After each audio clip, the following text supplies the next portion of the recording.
Good day, everyone. We are the group number 12, and we would be discussing chapter 12 of the book entitled Globalization The Essentials, second edition by Mr. Wiley Blackwell. My name is Carlos Vincent Valino, and I would be discussing global inequalities too, inequalities of race, ethnicity, gender, and sexuality.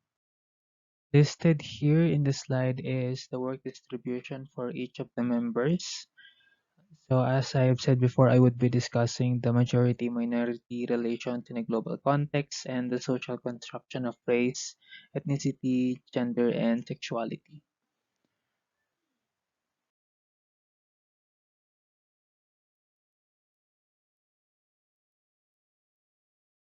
So without further ado, we would start first with the topic of majority-minority relations in a global context.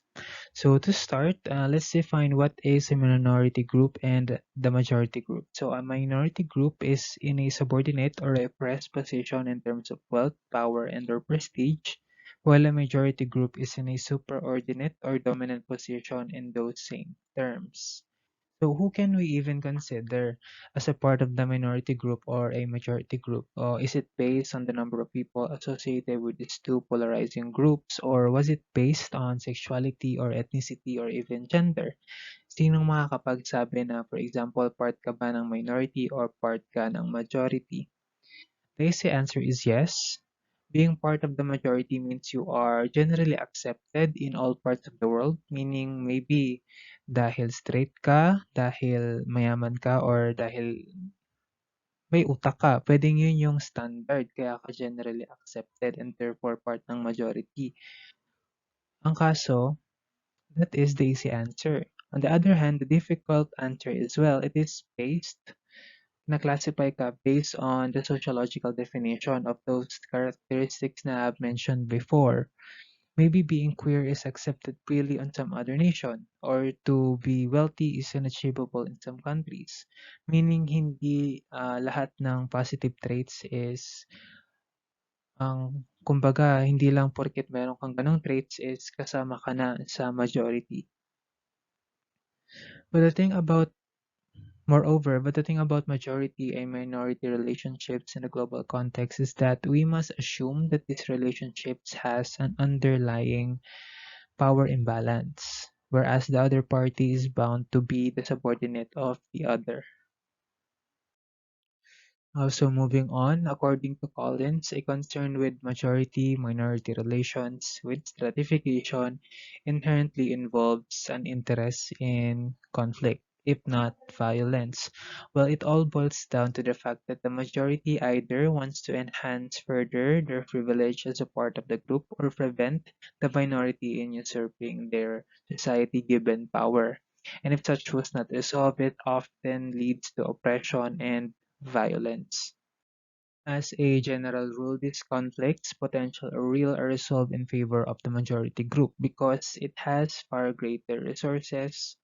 At times, potential conflict becomes real and even descends into violence because of that. Siyempre, kapag merong isang grupo lang na pinapaboran ng society, meron at merong violence or magkakaroon talaga ng conflict of interest. An example of this violence and struggle is the conflict between Tutsis and Hutus in Burundi, their ethnic conflict, and among various ethnic groups in the former Yugoslavia. So moving on, what is this the North-South agenda? So it can be said that the North is synonymous to the term majority as they both portray an ideology that they have the upper hand when it comes to the South or the minority group. According to Blackwell, it has long been the case, and it continues to be so to this day, that the North has dominated, controlled, exploited, and oppressed the South.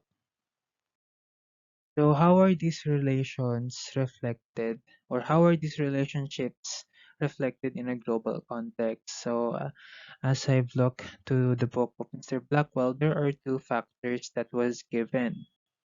The first is that minority-majority relationship in a global context suggests that the society favors the majority for they do have the power to affect the globe's positive flows.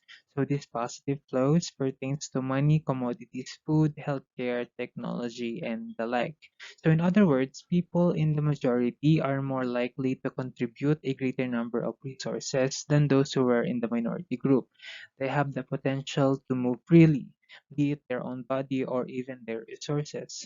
On the other hand, the minority lacks the freedom or resources to do so. The second factor that was determined by Mr. Blackwell was that those in majority groups are better able to create barriers between themselves and various negative flows than those in minority groups. So what do we mean by negative flows? So in contrary to positive flows, as I mentioned before, negative flows pertains to a number of natural and man-made calamities that may affect the health, economic status, safety, and privilege of a person. So the majority group has the power to circumvent these instances and protect themselves from the backlash of these situations. This can be in a form of barriers that was mentioned here. So barriers can be in a form of border controls, gated communities, furthering enhanced police and medical system, and the like. Minority groups only has access to a few, if any, of these in order to defend themselves.